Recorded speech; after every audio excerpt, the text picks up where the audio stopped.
Good day. We are the group All-Star and we are here to present the project entitled Establishing a Secure Network Infrastructure for the Sangguniang Kabataan ng Bulihan e-Library.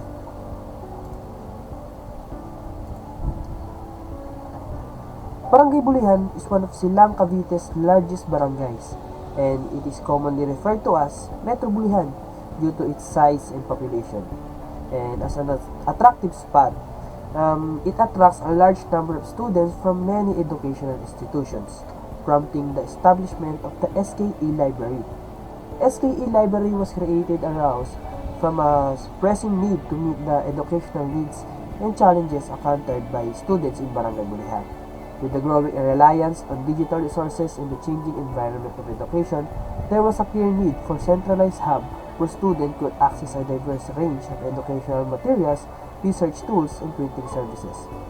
Furthermore, the initiative to provide a secure network infrastructure for the Sangguniang Kabataan ng Bulihan e-Library became necessary for a variety of reasons. SKE Library serves as an extensive number of students.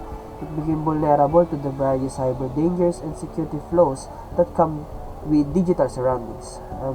With the rise of cyber attacks and data breaches, it was critical to strengthen network architecture to protect sensitive information and preserve user privacy. And also, the SKE Library aims to improve the general stability and accessibility of its digital materials and services. A strong network infrastructure not only improves the user experience, but it also creates a safe and conducive learning environment for students and encouraging increased involvement and participation in educational activities. So next, the scope. The scope of establishing a secure network infrastructure for the Sangguniang Kabataan ng Bulihan e-Library prioritizes the establishment of a secure network infrastructure to protect user data and mitigate cybersecurity threats. User training and collaboration with local universities will expand the e-library services. Mechanisms for monitoring and evaluating effectiveness will be in place to ensure long-term sustainability. Next, let's proceed to the network infrastructure. These are the components of the network infrastructure for the SK Bulihan e-Library project. The first one is the Internet Gateway. Internet Gateway acts as an entry point for external network traffic, connecting it to the Internet. It enables users on the e-library premises to access online resources, conduct research, and participate in instructional programs that require internet connectivity. The gateway also allows for contact with external networks, making it easier to interface with online databases, research repositories, and educational platforms. The next one is the firewall. Firewall acts as a critical barrier between the SKE library's internal network and external internet threats. It enforces security regulations and filters incoming and outgoing traffic, defending the network against unwanted access, malware, and other cyber threats. The firewall protects the integrity and security of sensitive data held on the e-library's network by monitoring and controlling network traffic according to established criteria. The next one is the intrusion detection systems or intrusion prevention system. The IDS or IPS is critical in improving the security posture of the SKE library's network infrastructure, network architecture. It continuously monitors network traffic for signals of suspicious or unusual activity that could indicate a security breach or intrusion attempt. When such behavior is detected, the IDS or IPS notifies administrator and may take automatic actions to block or mitigate the danger, therefore preventing an unauthorized access, data breaches, and other security problems is one of the features of the IDS or IPS security. The next one is switches and routers. Switches and routers are enable network connections between devices on the e-library premises and connect to external networks such as the internet. Switches enable the efficient transmission of data packets between network devices, whereas routers find the best spot for data packets to take across many networks. Next one is servers. Servers host and provide digital resources such as ebooks, scholarly papers, research databases, and educational materials to users on the SK Bulihan e-library network. These servers store and handle massive amount of digital content, giving users a centralized platform for accessing vital educational resources and conducting research. Servers may also support other critical activities such as user authentication, data backup, and system management, thereby improving the overall efficiency and dependability of the e-library's operation. The next one is the workstations and print stations. Workstation and printing stations are end users' devices that students, staff, and visitors utilize to access digital resources and printing services offered by the SK Bulihan e-library. These devices allow users to browse online catalogs, access ebooks and research databases, and print educational resources such as research papers, assignment, and study guides. Workstations and printing stations are strategically placed throughout the e-library to provide easy access to resources and services for all users. So now let's proceed to the security layers. In the aspect of security for the SK Bulihan e-library project, there are physical security. Physical security measures are necessary to protect the hardware, infrastructure, and critical places on the SK Bulihan e-library premises. This involves limiting access to server rooms and critical infrastructure components to avoid illegal entrance or tampering. Surveillance cameras can be installed to monitor critical locations and prevent possible invaders. The next one is the network security. Network security aims to secure the e-library's network architecture from illegal access, data breaches, and cyber threats. This entails installing firewalls to monitor and manage incoming and outgoing network traffic, as well as intrusion detection and prevention system to detect and respond to unusual activities, while access controls ensures that only authorized users may use network resources. The next is host security. Host security measures are intended to safeguard specific devices such as workstations and servers against malware, viruses, and other cyber threats. These include deploy endpoint security solutions like antivirus software and intrusion detection system to detect and mitigate attacks at the device level. The next is the application security. Application security is concerned with the security of software application and web services utilized in the SK Bulihan e-library environment. This includes using secure development approaches to identify and mitigate potential vulnerabilities throughout the software development lifecycle. Furthermore, the deployment of web application firewall solution help protect web application from common attacks such as SQL injection, cross-site scripting, and cross-site request forgery, protecting sensitive data and ensuring the integrity of the e-library's online services. The next one is the threat analysis. Threat analysis is an essential step in ensuring the security of the Sangguniang Kabataan Bulihan e-library's network infrastructure. By recognizing potential threats, the project can evaluate risks and devise strategies to address vulnerabilities, thus protecting the network from cyber attacks and breaches. So, the initial phase of threat analysis involves identifying various potential that could undermine the security and reliability of the network infrastructure. These threats typically fall into two main categories: external threats originating from outside the organization, and insider threats originating from individuals within the organization, such as employees and contractors. The first one is the unauthorized access. Unauthorized access represents a critical threat to the network infrastructure of Sangguniang Kabataan ng Bulihan e-library. Hackers may target the network with the intention of gaining unauthorized entry for sensitive systems and data. Unauthorized access can lead to severe consequences such as data breaches, financial losses, and reputational damage to the e-library project. The next one is the malware infections. Malware infections pose a significant risk to the security and functionality of the network infrastructure. Therefore, implementing a robust cybersecurity measure to prevent, detect, and mitigate malware threats is imperative to safeguard the network and ensuring uninterrupted access to digital resources and services. Phishing attacks is a part of threat analysis. In our efforts to make sure that our SK Bulihan e-library is safe and secure, we need to know about different ways that bad people might try to cause a problem. So phishing attacks are one of those ways.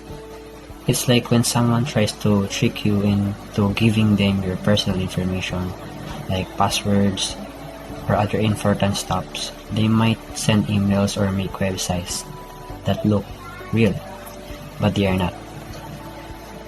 We need to be careful when we get emails or visit websites, and always check if they are from trusted sources before sharing any personal information.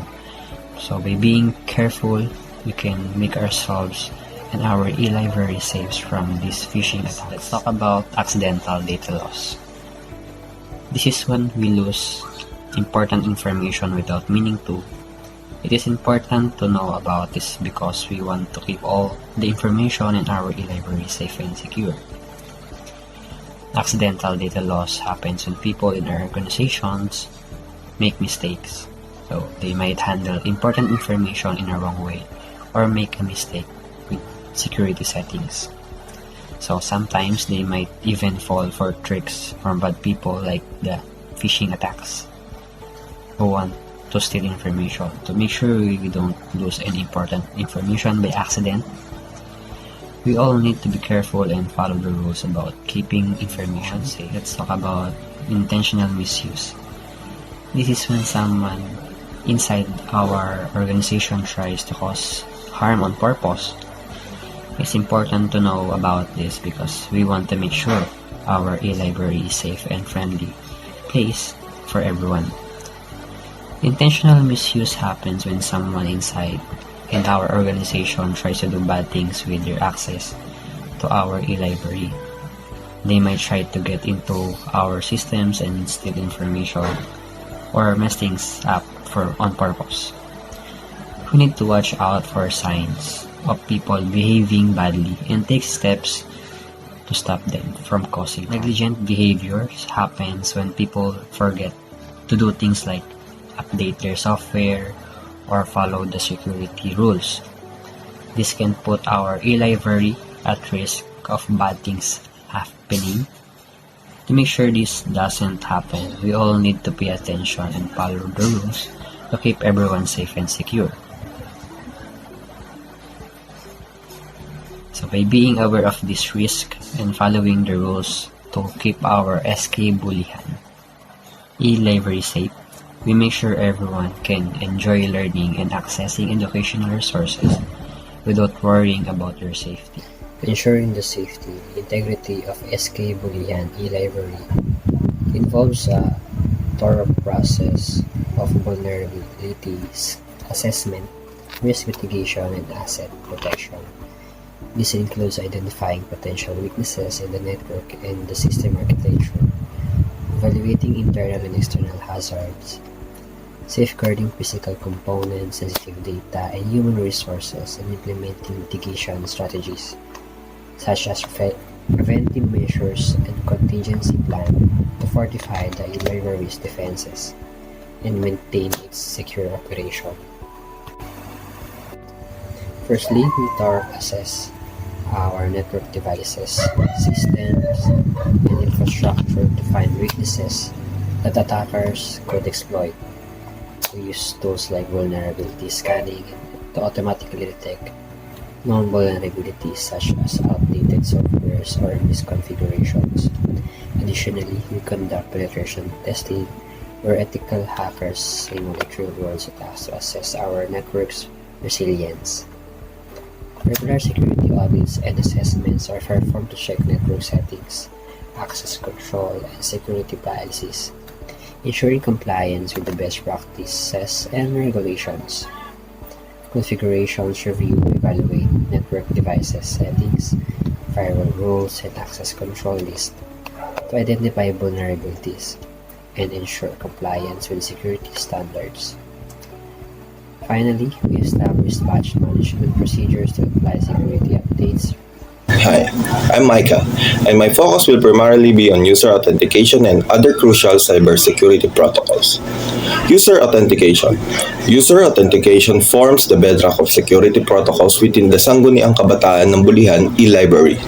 It is pivotal in verifying the identity of individuals seeking access to our digital resources. Our approach involves implementing robust authentication mechanisms to ensure that only authorized users can access our educational materials and services. Multi-factor authentication, or MFA, stands as a formidable barrier against unauthorized access by requiring two or more forms of verification, such as passwords, security tokens, and biometric data. MFA significantly reduce the risk of data breaches and identity theft. According to studies, organizations utilizing MFA witness a substantial decline in credential theft and phishing attacks, thereby enhancing overall security posture. Biometric authentication leverages unique physical traits for identity verification, offering convenience and heightened security. Research suggests that biometric authentication not only enhances user experience, but also mitigates vulnerabilities associated with credential theft. However, it's imperative to implement stringent security measures, such as encryption and secure storage, to safeguard biometric data and uphold privacy standards. Encryption. Encryption plays a pivotal role in safeguarding sensitive information by employing techniques like single sign-on or SSO and time-based one-time passwords, also known as TOTP. We streamline user authentication while bolstering security. Studies indicate that encryption not only simplifies access management but also reduces the risk of unauthorized access or compromise. Firewalls and Intrusion Detection System, or IDS, acts as a frontline defense against malicious activities. Research underscores the significance of firewalls in monitoring network traffic and preventing unauthorized access. Similarly, implementing an IDS enhances our ability to detect and respond to security incidents promptly, thereby ensuring the integrity of our network. And for security policies, it serves as a crucial framework for maintaining the integrity, confidentiality, and availability of our digital resources. By developing and enforcing robust security policies, we aim to mitigate risks, prevent unauthorized access, and safeguard sensitive data from potential threats and breaches. So my topic for today is secure data storage and transmission. Number 1, develop and enforce security policies. So security policies are like rules that guide how we keep our digital information safe. They tell us things like how to create strong passwords, who can access certain parts of our network, and what to do if something goes wrong, like if we are hacked. By following these rules, we make it harder for bad guys to get into our systems and steal our information. So number 2 is employee training on cybersecurity best practices. These practices is about teaching our team how to be safe online. We learn things like how to spot fake emails that might try to trick us into giving away our passwords, why it's important to use strong and unique passwords for different accounts, and how to report anything suspicious to our IT team. By knowing these things, we can all work together to keep our digital library safe from hackers and other cyber threats. So the next topic is about secure file transfer protocol. Number 1, implementation of HTTPs or SFTP. We're talking about ways to make sure that when we send files or information over our network, it's kept safe from prying eyes. Imagine it like putting your information in a special lockbox before sending it. SFTP and HTTPs are two methods we can use to this. SFTP is like a super secure tunnel that keeps our files safe from anyone trying to pick at them while they are traveling from one place to another within our library network. HTTPs, on the other hand, is like sending information in a lockbox that only the sender and receiver can open. Both methods help our data private and protected from hackers. Number 2, prevention of man-in-the-middle attacks. Ever played the game where you whisper something to someone and it gets passed along a line of people? Sometimes the message changes along the way. That's kind of what happens in a man-in-the-middle attacks, where someone intercepts and changes the information being sent between two parties without them knowing. It's like someone sneaking into the middle of our conversation and changing what we're saying. To stop this from happening, we use HTTPs or SFTP protocols. Because SFTP encrypts everything, so even if someone tries to sneak in and change things, they can understand what's being sent. While HTTP encrypts the communication between your computer and the server. So even if someone tries to eavesdrop on our conversation, they can't understand what we are saying. It's like speaking in a secret language that only you and other person understand. By using these protocols, we make sure that our conversation and file transfer stay private and secure, protecting our library's information from unauthorized changes or access. So the next topic is monitoring and incident response. Number 1, implementing logging for user activities. Logging is like keeping a detailed diary of everything that happens in our e-library project.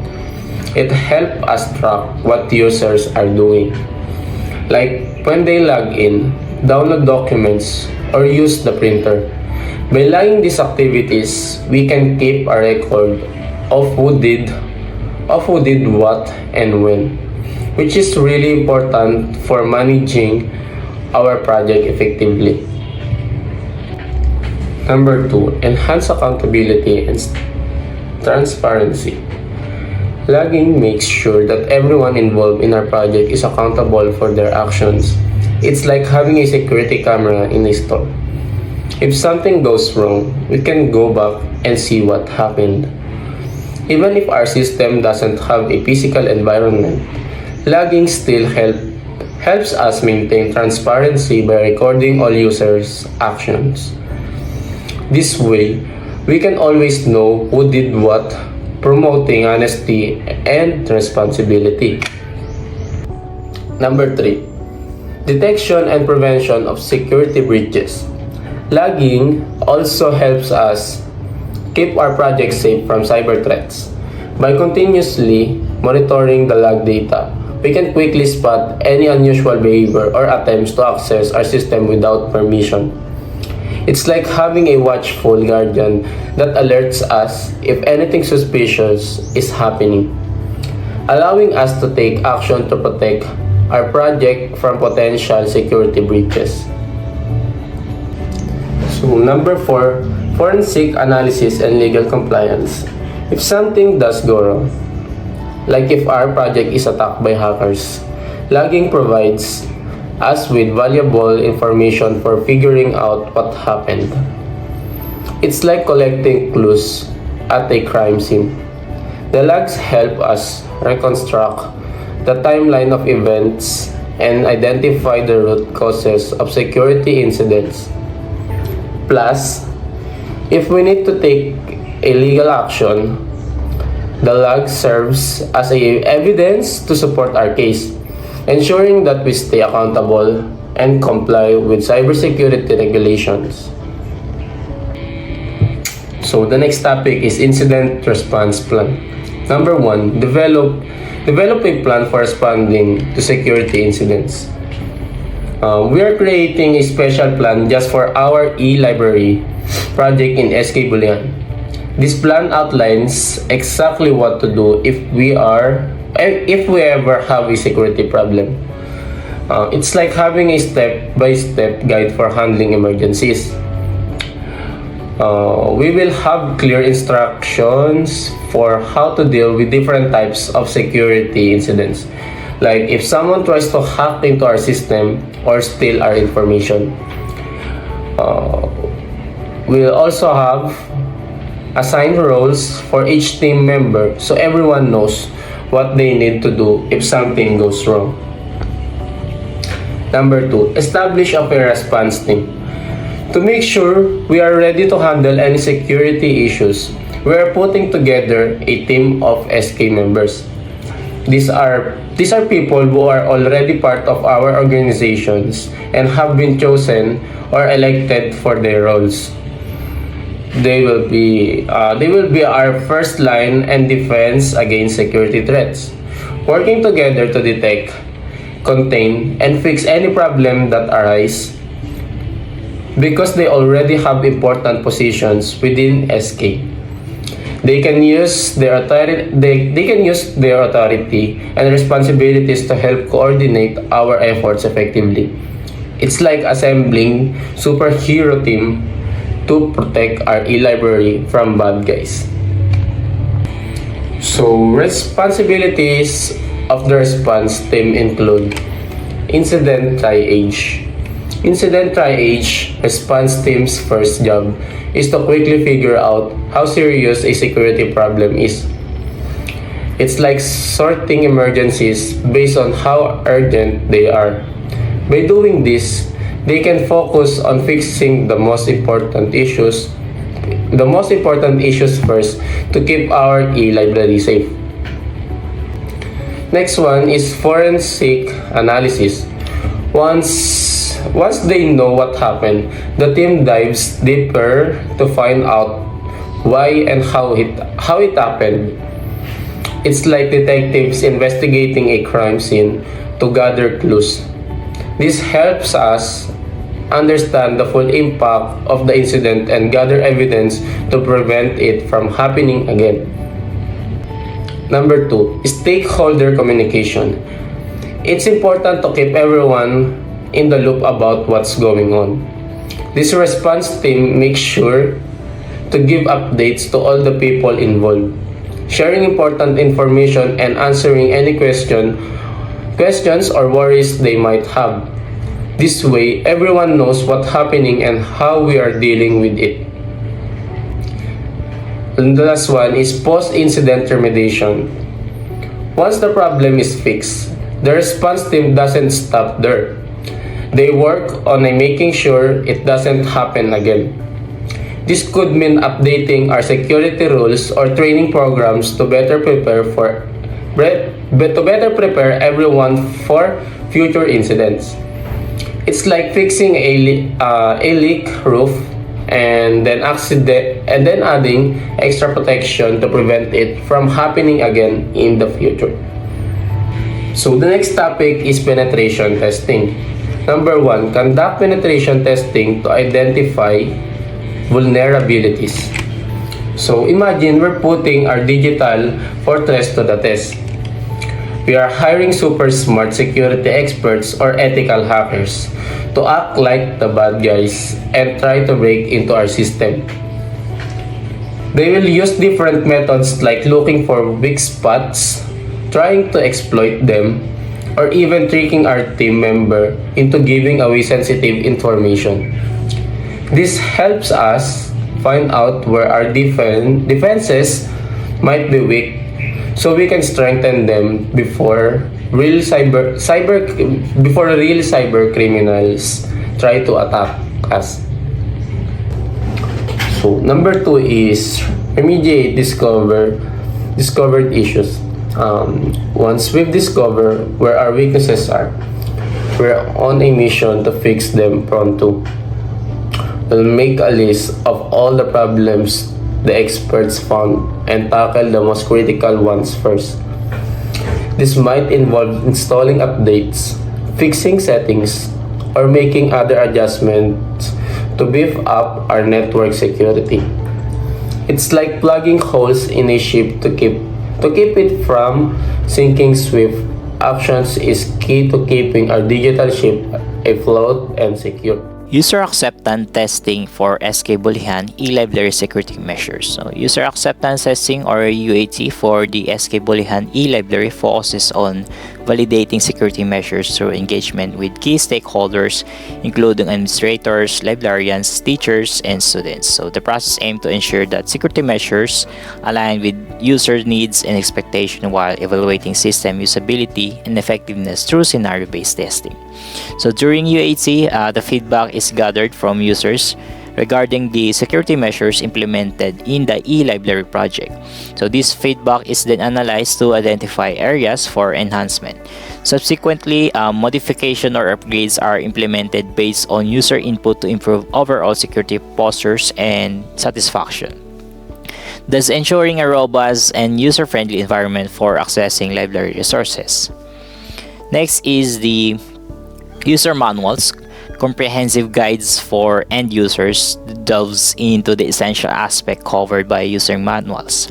So these manuals provide end user with comprehensive guidance on accessing the e-library, exploring digital resources, utilizing printing services, accessing financial assistance programs, ensuring cybersecurity awareness, engaging in user training and support, collaborating with educational institutions, and contribute to sustainability and scalability efforts. So by addressing these key areas, user manual empower user to navigate and utilize resource effectively, foster collaborations, and promote a safe and sustainable learning environment. Strong cybersecurity measures, including multi-layer strategies covering infrastructure upgrades, intrusion detection, encryption, firewalls, frequent backups, and strict access controls, are essential for protecting sensitive data and operational integrity. Additionally, bolster endpoint security with antivirus software, enforce device security rules, and raise user awareness through cybersecurity training, implement multi-factor authentication and strong password practices, define incident response procedures, and engage outside specialists for regular security assessments. Foster cooperation with institutions and participate in information exchange conference to stay ahead of new risks, collectively strengthen defense and maintaining cybersecurity resilience. Next, project overview. The SK Bulihan e-library project is dedicated to promoting educational equity by providing a comprehensive guidance and digital resource to end users within the community. Through digital materials and printing services, the project aims to facilitate learning opportunities and support lifelong learning initiatives. It embodies the community's dedication to educate and empowerment. Cybersecurity challenges and considerations. Despite its noble objectives, the SK Bulihan e-library project faces cybersecurity challenges even without a website. Threats such as unauthorized access and malware jeopardize user privacy and data integrity. Without a robust cybersecurity framework, the project operations are susceptible to disruptions. Addressing these challenges comprehensively is crucial to ensure seamless operation and maintain data integrity, thereby by upholding the project's integrity and reliability. The e-library project aims to fortify its cybersecurity measures, comprehensively covering the network security, data protections, endpoint security, user education, and incident response. Network security measures include firewall installations, intrusions detection, VPN implementation, and regular updates to maintain integrity and confidentiality. Data protection efforts involve access controls, encryptions, data backups, and regulatory compliance to mitigate data breach risk and ensure confidentiality. Overall, the project prioritizes a resilient framework to safeguard user data and uphold system integrity within the digital ecosystem of the e-library. Our project focuses on enhancing cybersecurity through these three core strategies. First, we bolster endpoint security by implementing antivirus software, encryption, and strong password policies to reduce malware infections and unauthorized access. Secondly, we prioritize user education and awareness through regular training and awareness campaigns to foster a vigilance culture, empowering staff to recognize and respond to threats effectively. And the last and finally, we establish formal incident response protocol including plans, teams, and regular exercises to ensure swift and decisive action in the event of a security breach by minimizing its impact and safeguarding user data and system integrity. Through this proactive measure, we aim to strengthen our organization's cybersecurity defense and mitigate risk effectively. The summary of achievements. Report highlights successfully secure measure implemented within our infrastructure. Key achievements including establishing essential elements for security network access, deploying robust security layers across various levels, and proactive identification of risks like unauthorized access and malware, and regular vulnerability assessment to prioritize mitigation efforts. So these efforts demonstrate our commitment to maintain our resilient security postures against evolving cyber threats. Also, it report highlights significant strides in enhancing cybersecurity. Measures include implementing robust user authentication methods like MFA and biometrics, deploying firewalls and IDS for continuous monitoring, establishing and enforcing stringent security policies, and conducting regular employee training sessions to boost awareness and accountability. So these efforts collectively reinforce the organization's cybersecurity postures, safeguarding against evolving threats and effectively. Reflecting on lessons learned. So, in reflecting on lessons learned from the SK Bulihan e-library project, several key insights have emerged. Firstly, the collaborative approach adopted throughout the project highlights the indispensable role of community collaboration in addressing cybersecurity challenges effectively. Recognizing the input and participation of various stakeholders, including local authorities, educators, and residents, was vital for ensuring the project's success and sustainability.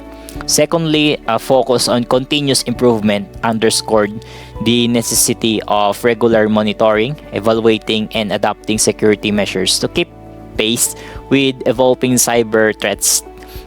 So this proactive approach is essential for maintaining the integrity and availability of educational resources within the e-library. And finally, the importance of user education and awareness programs cannot be overstated by empowering individuals with the knowledge and skills to recognize and respond to potential cyber risk. Ongoing education initiative contribute significantly to the overall security postures of the e-library environment.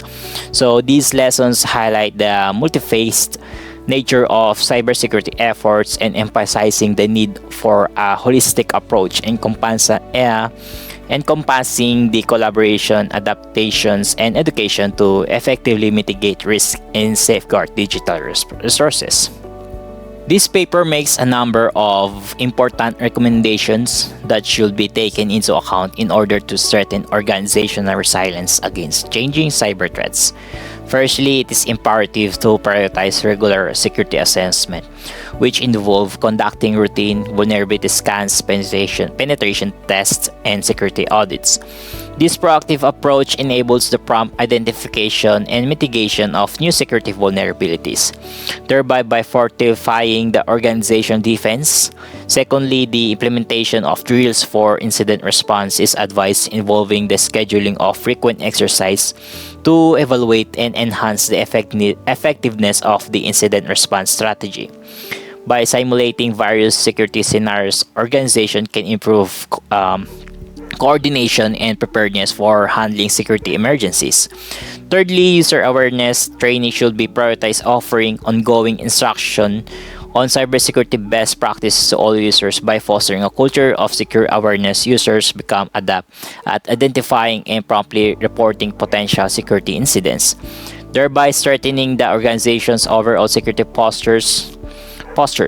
And lastly, the regular documentation updates are recommended, ensuring the user manuals and technical documentation accurately reflect changes in security policies and practices.